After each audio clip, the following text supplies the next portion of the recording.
little bit. Yeah, I don't know how he got up. Like, he was legit out for a little bit and then was able to get his bearings and scramble out of it. Now, do you think from the ref's perspective, I understand why Herb stopped it. You feel like that was a good stop? I understand why Herb stopped it because like he had him in that headlock. Yeah, and he's squeezing the fucking shit out of his head. And then you saw the arm drop. And then you see the arm go limp. Now he did grab the arm, but maybe he didn't see the arm swing back up. Yeah, maybe that's what it was.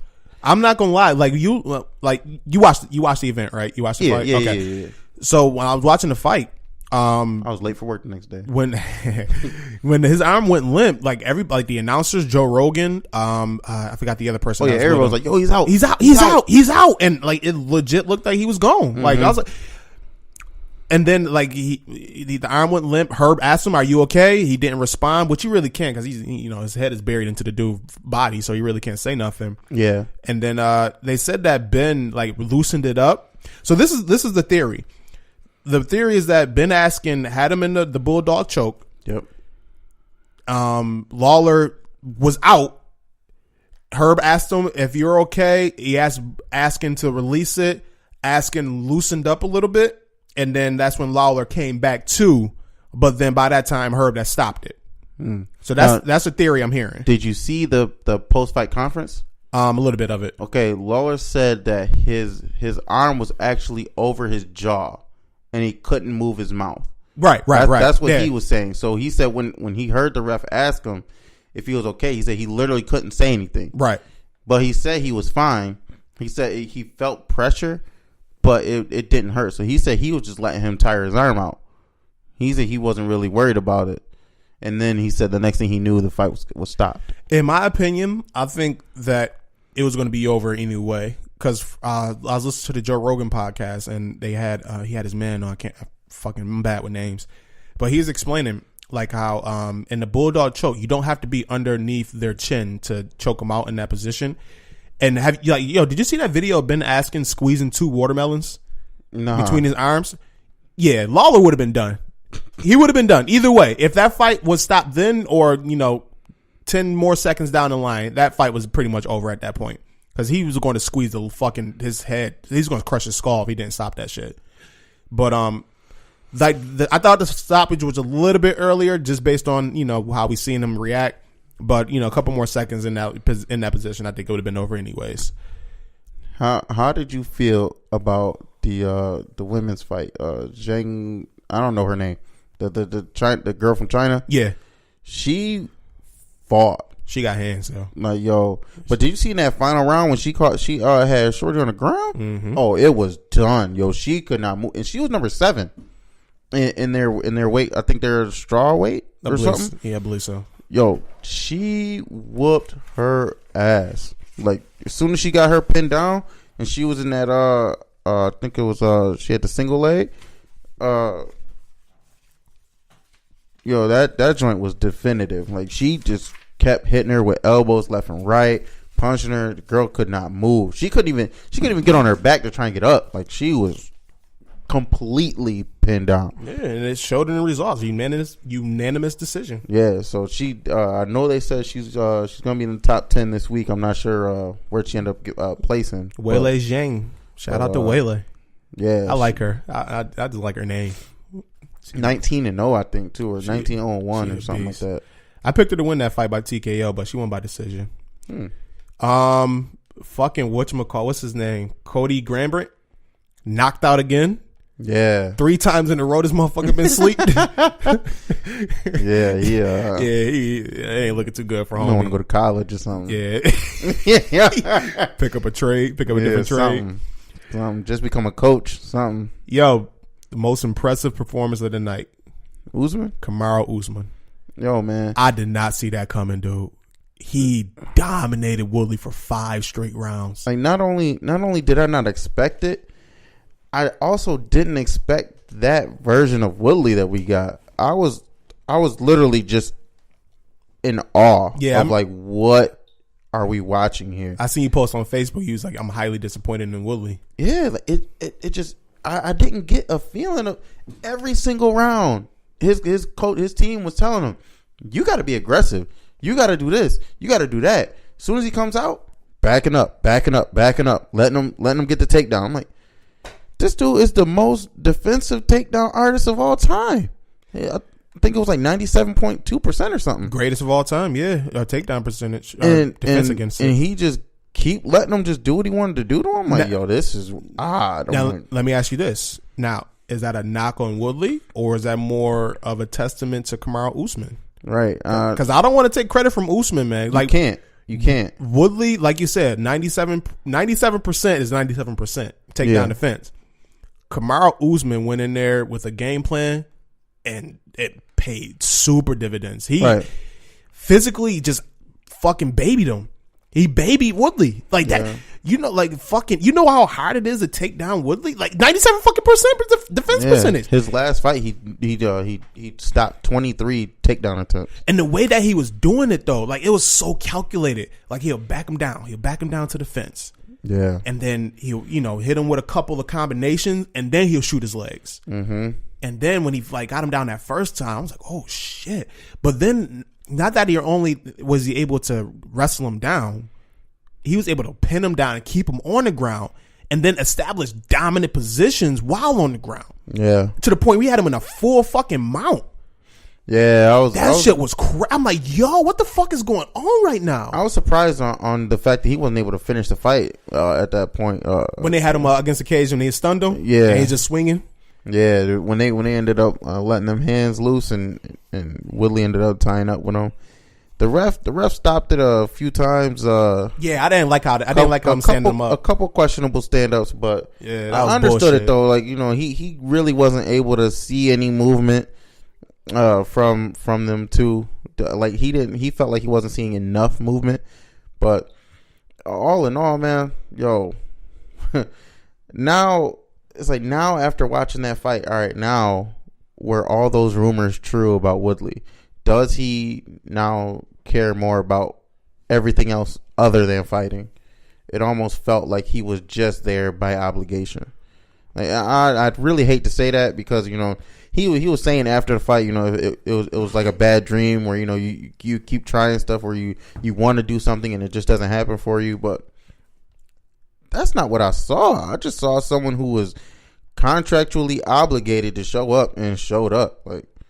Yeah, his heart might not be in it no more. Like even after getting that cut on his eye, I'm like, oh, all right, now he about to rage out. Nope. Like, and I'm like, yeah, he just never got off. Oh man, he just never got off. I'm surprised he didn't get a broken rib with all them damn rib punches he was catching. Yeah, Usman was just fuck. Yo, his engine is crazy. He didn't stop for 5 rounds, man. At all. And every time he like have him against the cage or on the ground, he just kept hitting him with shots like anywhere. Like he just punch him in the thigh. Yeah, I'm like, yo, he's stomping on his feet. Hitting him in the chin with the shoulder, body shots, like everything. Them body shots was vicious, man. Oh yeah, I think they said at one point he had like 170 body shots. Man, like that shit was impressive, man. Shout out to fucking Kamaru, man. Kamaru Usman, you deserved it, bro. I'm a fan. Full facts. I'm locked in. I'm a fan. I'm following him. I'm locked in on him. Okay. Then John Jones, Anthony Smith, typical performance. Typical Anthony Smith, man. The first round he looked decent. But after that, it was just like it looked like he was just scared. Like, he was just scared to do something. Like he just didn't want to make that drastic mistake and get knocked out. Yeah, it kind of figured it felt like he just wanted to last. Like he can stand there and say, I went 5 rounds with the champ, 5 rounds with the champ, and was not finished. I mean, if you ever seen any of his past fights, I never really watched him until I saw that he was fighting John Jones. Yeah, me too. To have 40 plus fights under your belt, you're dirt. You know what you're doing. First off, he's a veteran. And for his type of fighting, you can beat him 2 full rounds in 2 minutes into the 3rd round, and then all of a sudden, it's on, and he'll find a way to win. Like he looked so much out of character. It is insane. Like, but that's the John Jones effect, man. And when he talked to, they asked him that straight up, like, you saw the videos, you were saying like, what you were supposed to do and all this stuff, but was it once you actually got in the ring or the octagon with him, like, was that the factor? And he's like, I knew what I was supposed to do. but I didn't do it. He said he felt that it wasn't John Jones himself. It was the fact that he just didn't see any openings for himself, which I would say that's because of John Jones. Exactly. You gotta. There's other things to it. Like, not only the fact of John Jones himself, but he's built for this. Like, they're both 6'4". He had a 10-inch reach advantage on Smith. 10 inches being the exact same height.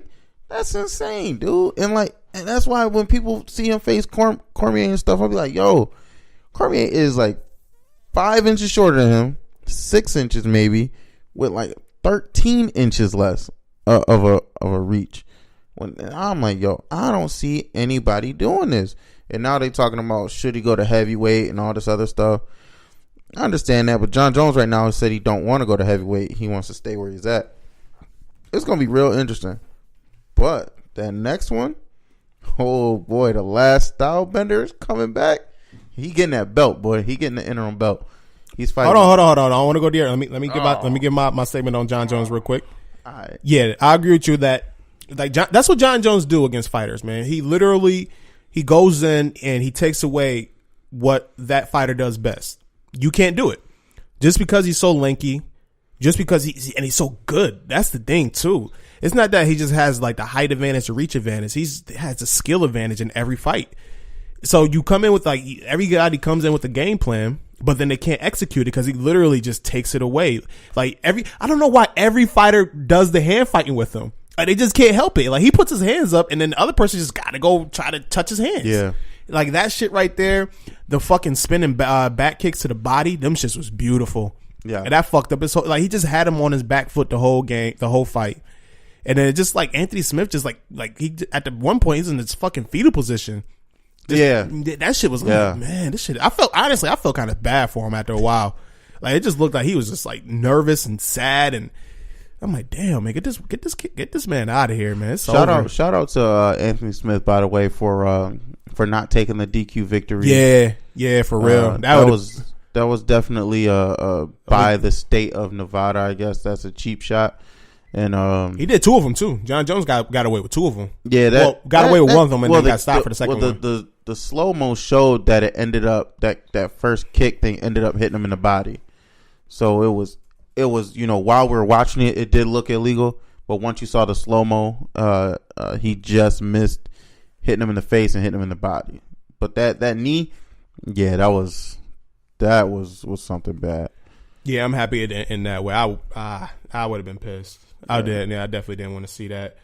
They're saying the next fight for John Jones, I forgot the dude's name.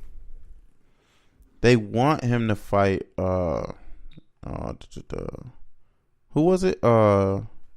It's Thiago Santos. Yeah, that's who they want him to fight. They saying that's next up for him. And they saying Santos got crazy power too, so that could be interesting. Yeah. See how that works out. Could be. All right, yeah, we should see. But yeah, that Stylebender fight, like you were saying before. I'm looking forward to seeing that. Him and what's the dude's name? That he's fighting. That was the dude that was supposed to fight at the last one. Right. Fuck, I can't think of his name. I forgot his name, but he's the number one in the Gastelum. Calvin Gastelum. Yeah, he's ranked number one in the division. I think they ranked Stylebender 5, I think. Yeah, I'm looking forward to that one. Adesanya about to take that belt. And he got some, the middleweight got some good competition. You seen they Holloway versus Poirier should be good too. Yeah, that's gonna be a real good fight. Eventually, I do want to see Holloway and Khabib go at it, or Tony Ferguson and Khabib. Yeah, whenever Khabib come back. Who knows, man? The next event for UFC is going to be another ESPN one. It's the UFC Fight Nights, and the main fight for that is Derek Lewis versus Dos Santos. Yeah, I just seen that, and they just announced Romero and Sacre Part 2. That's gonna be happening. Oh, okay. That's gonna be a fight night in April, so I'm looking forward to that. Okay. All right, man. Let's go ahead and get your segment in. I got a name for it now. Oh. You ready for this one? All right.